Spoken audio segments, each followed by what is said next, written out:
नमस्कार। आज की भाग दौड़ भरी ज़िंदगी में हम सब छोटी छोटी बातों पर ज़्यादा सोचने, जिसे ओवर थिंकिंग कहते हैं, की आदत से परेशान हैं। इस 4 मिनट की जैन कहानी में हम देखेंगे कि एक साधारण एक्वेरियम की कांच की दीवार हमें कैसे सिखाती है कि हमें अपने चिंता रूपी दीवार से बार बार टकराकर क्यों नई दिशा में जाना चाहिए। यह कहानी उन 90% लोगों के लिए है जो कल की चिंता आज करते हैं। तो चलिए आगे बढ़ते हैं और कहानी की शुरुआत करते हैं। क्या आप जानते हैं कि आपके ओवर थिंकिंग का कारण मछलियां नहीं बल्कि एक्वेरियम की दीवारें हैं। आज मैं आपको बताऊंगा कि एक साधारण कांच की दीवार हमें कैसे सिखाती है कि हम हर रोज अपनी चिंता को बार बार क्यों दोहराते रहते हैं। जब आप किसी मछली को एक्वेरियम में तैरते हुए देखते हैं, ध्यान से देखिए, तो वह दीवार से टकराती है। क्या वह उस दीवार से टकराकर वापस मुड़ती है या फिर उसी दीवार से बार बार टकराती है? नहीं ना, वह दीवार से टकराती है, फिर एक नई दिशा लेती है और पुरानी दिशा को भूल जाती है। लेकिन हम इंसान, हमारा मन एक ही चिंता, जैसे पुराना घाटा, बॉस की डांट, घर पे खिचखिच, दोस्तों के साथ लड़ाई झगड़ा, अन्य इसी रूपी दीवारों से हजार बार टकराता है। हम हर बार उसी विचार पर वापस जाते हैं और खुद को चोट पहुंचाते हैं। ओवर थिंकिंग यही है, दीवार से टकराना और फिर से उसी दिशा में तैरना और टकराते रहना।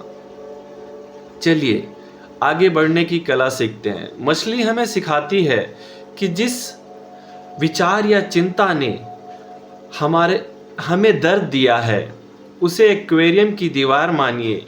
एक बार उससे दूर हटिए और दूसरी दिशा में तैरना शुरू कीजिए। अपनी ऊर्जा को उस दीवार से लड़ने में नहीं बल्कि नई दिशा में आगे बढ़ने में लगाइए। यह है जीवन का सबसे आसान रहस्य। जिस चिंता ने आपको एक बार निराश किया, उसे फिर अपनी ओर मत खींचिए और ना उसकी तरफ खींचिए। अपनी आंखें एक पल के लिए बंद करें और सोचिए, पिछली बार जब आपने किसी चीज पर जरूरत से ज्यादा सोचना कब बंद किया था? तभी जब आपने यह स्वीकार किया कि उस दीवार से बार बार टकराने का कोई फायदा नहीं है। याद रखिए, मन को शांत रखने का यह मतलब नहीं है कि आप सोचना बंद कर दें।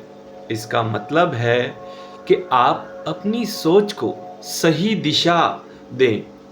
जैसे मछली दीवार से टकराकर नई दिशा लेती है, वैसे ही आप चिंता के विचार को 1 सेकंड दें और फिर जानबूझकर अपने मन को किसी उत्पादक काम की ओर मोड़ दें, जो भी आपकी रुचि है उसमें।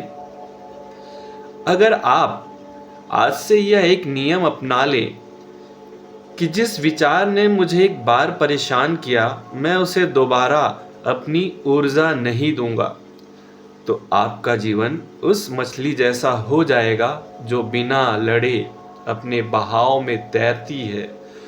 चिंता को मुट्ठी में पकड़ने की कोशिश मत करो। जिस पल आप हाथ खुला छोड़ देंगे, सुकून अपने आप आपकी हथेली पर टिक जाएगा। उम्मीद है इस कहानी ने आपको अपनी चिंता रूपी दीवार को पहचानने में मदद की होगी। अगर आपको यह सुकून और शांति अच्छी लगी तो कल भी ऐसी ही कहानियों के लिए जुड़ते रहिए। आज के लिए इतना ही। अपना ध्यान रखें और मिलते हैं कल एक और सुकून भरी कहानी के साथ। नमस्कार।